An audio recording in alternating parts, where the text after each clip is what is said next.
जी, आज हम इस वक्त धारनिया गांव में मौजूद हैं और हमारे साथ 40 जत्थेबंदियों के जो कार्यभार है इनकी जिम्मेदारी संभाले हुए भाई मनदीप जी जो आगे बढ़ रहे हैं और उनके कई गांवों के आज दौरे थे। तो मैं उनसे पूछना चाहूंगा कि किसानों का उनको कैसा सहयोग मिल रहा है, किसानों का उनको क्या आशीर्वाद मिल रहा है। हाँ भाई मनदीप जी, मैं पूछना चाहूंगा किसान साथी अपने जो गाँव में गए हैं, किसानों की क्या राय है? देखिए, ये आज़ादी के बाद ऐसा पहला आंदोलन है जिसमें बड़ी संख्या में किसान, मजदूर, छोटा व्यापारी सभी भाग ले रहे हैं और गाँव के गांव चल पड़े हैं। खट्टर साहब ये कह रहे थे हरियाणा के लोग, हरियाणा के किसान इस आंदोलन में नहीं है। अब नजर आने लगा भी हरियाणा भी पंजाब से कम नहीं है और लाखों लोग दिल्ली की बॉर्डर की तरफ जा रहे हैं। 15 जनवरी को आप देखोगे एक बड़ा जत्था दिल्ली की तरफ लेके जाएंगे। ये लड़ाई शुरुआत पंजाब ने की थी, अब हरियाणा पंजाब के साथ आगे बढ़ रहा है। जी, बहुत अच्छी बात ये कह रहे हैं कि पूरे के पूरे जितने भी गाँव में गए हैं कि टोटल के टोटल किसान और किसानों के जो परिवार उनके साथ हैं। और एक बात उनसे मैं एक सवाल करना चाहूंगा, एक नहीं हम कई सवाल पूछेंगे। तो मैं एक बात उनसे सवाल, बड़ा तीखा सा सवाल है कि मोदी जी कच्छ भुज गुजरात तो जा सकते हैं हजारों किलोमीटर, लेकिन जो 40 किलोमीटर पे बॉर्डर है, आज हमारे बुजुर्ग लोग, हमारी माता बहनें, बहुत से लोग और आज वहाँ इन हालात में बैठे हैं, उनके बारे में साहब, मोदी जी के बारे में आप क्या कहना चाहेंगे? मोदी साहब एक तानाशाह नेता देश का साबित हो रहा है।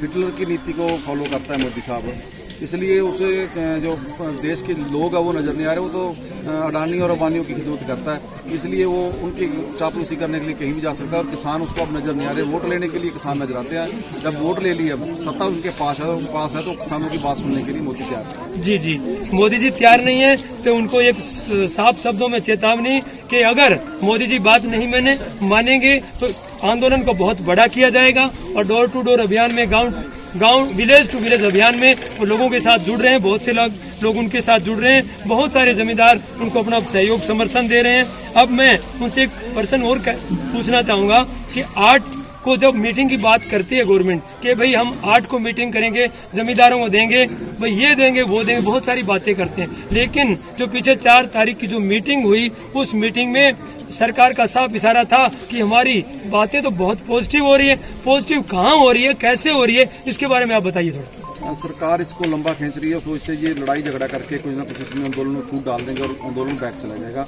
मगर उन सरकार की मंशा को किसान इस बार पूरा नहीं होने देंगे। आज बारिश हो रही है, बारिश में भी किसान सड़कों पर और हमारे नेता महलों में सोए पड़े हैं।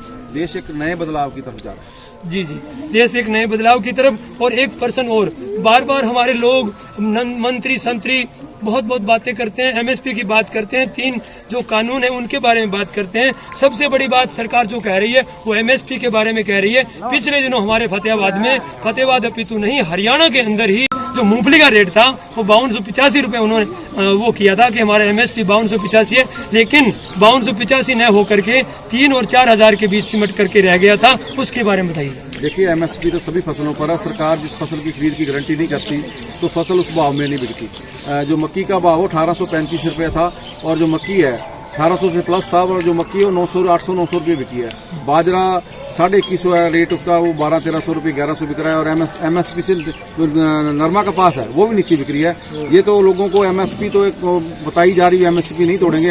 एमएसपी से क्या होगा जब खरीद की गारंटी नहीं होगी। हम कहते हैं खरीद गारंटी कानून बने, इसमें किसान को ये पता होगी मेरी फसल इस भाव में खरीदी जा सकती है, मगर सरकार खरीद से भाग रही है। जी, वो कह रहे हैं कि किसानों के लिए सिर्फ एमएसपी कागजों में ही सीमित है, हकीकत में उनको एमएसपी मिलता ही नहीं। अब बात लीजिए हमारे मोदी जी की। मोदी जी कह रहे हैं कि देश में किसानों को जहां उसको अच्छा लगे और जहां रेट ज्यादा हो वहां उसको वही पैसा मिलेगा। लेकिन बात करते हैं राजस्थान की, जब राजस्थान का किसान यहाँ आकर बोलता है कि बाजरा हरियाणा के अंदर 2150 रुपए बाजरे का रेट है, लेकिन वहाँ तो सर जो पड़ोसी हमारा राज्य है वहाँ के किसान आते हैं। मोदी जी तो कहते हैं जहाँ भी आपको उचित रेट लगे वहाँ आप बेचो। हमारे खट्टर साहब कहते हैं मैं राजस्थान का बाजरा बिकने ही नहीं दूंगा। इसके बारे में बताएं क्या? देखिए, ये किसान जो सरकारें हैं ये पूंजीपतियों की दलाल सरकारें हैं। इस किसान का खून निचोड़ना इनका मकसद है, इसलिए किसान को भ्रम नहीं पैदा करना चाहिए कि ये हमारी फसलें खरीदेंगे। ये तो कंपनियों को फायदा पहुंचाने के लिए, बड़े कॉर्पोरेट को फायदा पहुंचाने के लिए काम कर रहे हैं। वो कहते हैं फसल को कहीं मर्जी बेच रहे किसान, मगर वो तो कह रहे हैं हम खरीदेंगे नहीं, जहाँ मर्जी ले जाओ। वो खरीद से भाग रहे हैं, इसलिए ये इनसे कोई आशा करनी ये मूर्खता है। अब किसान को लड़कर दोबारा देश में एक ऐसा बदल पेश करना पड़ेगा जिससे खेती या जो कृषि है वो फायदेमंद धंधा बन सके। जी जी, बहुत बहुत धन्यवाद साहब। 1% हो रहा है, बाकी 2-4% और भी पूछेंगे, लेकिन बीच में एक सबसे बड़ा सवाल पिछले दिनों की हम बात करते हैं। फतेहाबाद के अंदर बहुत से किसानों ने, जो किसान पंजाब से आए थे, उन्होंने झोना बेचा था और जो रेट MSP मिला उनको हमें भी मिला, लेकिन एक बात सबसे बड़ी बात आई, वो हमारे किसान भाई जब फतेहाबाद से खाद लेकर के जा रहे थे तो बॉर्डर पे उनको रोक लिया गया और उनके जो कट्टे थे वो आज भी पुलिस डिपार्टमेंट में पड़े। बड़े दुर्भाग्य की बात है, अगर हमारा किसान एक तरफ तो फसल बेचता है, ऐसी क्या सरकार की मंशा है कि हमारा किसान फसल तो बेच सकता है लेकिन कट्टे नहीं खरीद सकता, उसके बारे में क्या कहना चाहेंगे? फूट डालो राज करो की नीति सरकारें अपनाती रही हैं, जैसे अंग्रेज करते थे वैसे ये सरकारें कर रही है। पंजाब को भी पाकिस्तान बना देंगे, मतलब लोगों का भाईचारा तोड़ना, नफरत पैदा करनी, इस नीति पे काम हो रहा है। और ये तो एक मंडी और एक देश का नारा दे रहे हैं, उल्टा फिर का फसल कहते कहीं मर्जी किसान बेच ले, मगर पंजाब का किसान हरियाणा में नहीं बेच सकता, फिर इसका मतलब तो ये झूठा नारा, झूठी बात करें। और खाद की जरूरत है, ये ऐसी पाबंदियां लगानी, ये तो तानाशाही सरकार लगाती है, तानाशाह नीति है इनकी और तानाशाही ही लागू कर रहे हैं। जी जी, ये स्पष्ट शब्दों में कह रहे हैं कि ये तानाशाही है और हकीकत में आप जो देख रहे हो वो आपके सामने है। साथियों, एक बात और पूछना चाहेंगे हम, अभी उचाना के अंदर कल ही बड़ा फैसला लिया गया था, वहाँ ये बात की गई थी कि जो हमारी वीरांगनाएं हैं वो 26 तारीख को ट्रैक्टर चलाती हैं और ट्रैक्टर को उनको ट्रेनिंग दी जा रही है कि वहाँ हमें दिल्ली किस प्रकार 26 जनवरी में आगे भी जो ट्रैक्टर रैली निकाली जाएगी उनको ट्रेनिंग दी जा रही है। तो वहाँ की वीरांगनाएं बिल्कुल जोश जुनून व जज्बे के साथ हमारे साथ जुड़ी हुई है, किसानों के साथ जुड़ी हुई है। तो हमारी यहाँ की जो हमारी माता बहनें, उनको आप क्या संदेश देना चाहेंगे? देखिए, पंजाब के बाद हरियाणा की महिलाएं भी आप देखोगे दिल्ली के बॉर्डरों पर जा रही हैं और बड़ी संख्या में मतलब महिलाएं भी इस आंदोलन में शामिल होगी और अभी हो रही है, बच्चे भी शामिल हो रहे हैं, महिलाएं नहीं, छोटे छोटे बच्चे भी जा रहे हैं आंदोलन में। आप 26 की तैयारी कर रहे हैं, 26 से पहले देखो आप दिल्ली के जो बॉर्डर है, लाखों लोग अब दिल्ली की सड़कों पर बैठे हैं, उसमें महिलाओं की गिनती भी बहुत अच्छी गिनती है और अच्छा संकेत है कि और पुरुषों के साथ महिलाओं का आना, कंधे से कंधा मिला के तुरना, ये सरकार के लिए खतरे की घंटी है। जी जी, ये खतरे की घंटी। एक हमारा बड़ा जबरदस्त सवाल मनदीप भाईजान, आपसे बहुत बड़ी ईमानदारी से आप अपना जवाब देंगे। ये कुछ हमारे मंत्री साथी लोग कह रहे हैं कि किसान भाई वहाँ नहीं है, वहाँ दूसरे लोग हैं और जो किसान है वो वहाँ पिकनिक मनाने जा रहे हैं। तो मैं मनदीप जी से बड़ा तीखा पूछना चाहूंगा ये सवाल कि क्या किसान हकीकत में वहाँ पिकनिक मना रहे हैं या उन राजनीतिक लोगों की क्या सोच है, उसके बारे में बताइए। देखिए, इनका राजनीति करने वाले लोगों का ये धंधा, ये पैसे का धंधा करते हैं।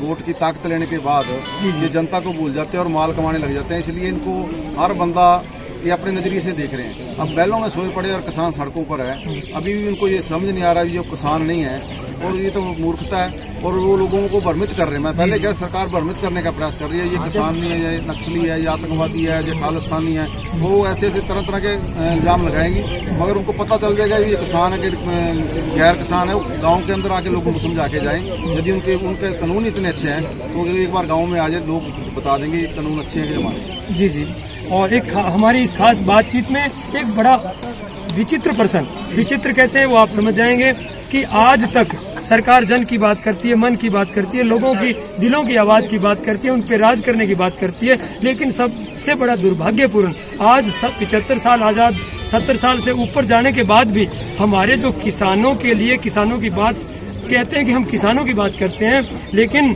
जो सरकार बहुत दूर तक तो जा सकती है, लेकिन आज तक हमारे 50 के करीब किसान जा चुके हैं। बात करना तो दूर, आज तक उन्होंने मौन तक नहीं किया और उनको कोई पारिवारिक आर्थिक सहायता नहीं की। उसके बारे में आप क्या कहना चाहेंगे संदीप जी? सरकार लोक विरोधी है, सरकारों का लोगों से, आमजन से कोई सरोकार नहीं। कंपनी और कारपोरेटों की और जो साम्राज्यवादी शक्तियां, विदेशी शक्तियां, उनके अधीन चलती है, इसलिए वो जनता को मूर्ख बनाना, जनता को बांटना, इसी दिशा की तरफ काम करते हैं। इसलिए उनसे आस करना मेरे हिसाब से वो कुछ भी नहीं देंगे, क्योंकि उनको तो जो लाशें गिर रही हैं वहाँ, वो भी मतलब उनके लिए उनको बड़ी बात है। जी जी, अब बस हमारा आज का अंतिम सवाल यही रहेगा इस खास बातचीत में। आप इतने गाँव में घूमे, अभी इस मीडिया के माध्यम से तुम हमारे किसान भाइयों को क्या संदेश देना चाहेंगे भाई मनदीप जी? आपके चैनल के माध्यम से हम संदेश देना चाहेंगे, लाखों लोगों को कहेंगे कि दिल्ली की तरफ आएँ। ये लड़ाई हमारी आखिरी लड़ाई है। यदि हम हारे तो खेत चले जाएंगे, खेत कंपनी चले जाएंगे। इसलिए आओ दिल्ली चले। 15 जनवरी को एक बड़ा काफिला दिल्ली की तरफ हम रवाना करेंगे। सभी साथियों से निवेदन है 15 वाले किसान मार्च में शामिल हो। जी बहुत बहुत धन्यवाद हमारी खास बातचीत में। और मैं प्रेम एसबी न्यूज इंडिया से, आपके साथ बने रहिए हमारे साथ एसबी न्यूज इंडिया के साथ।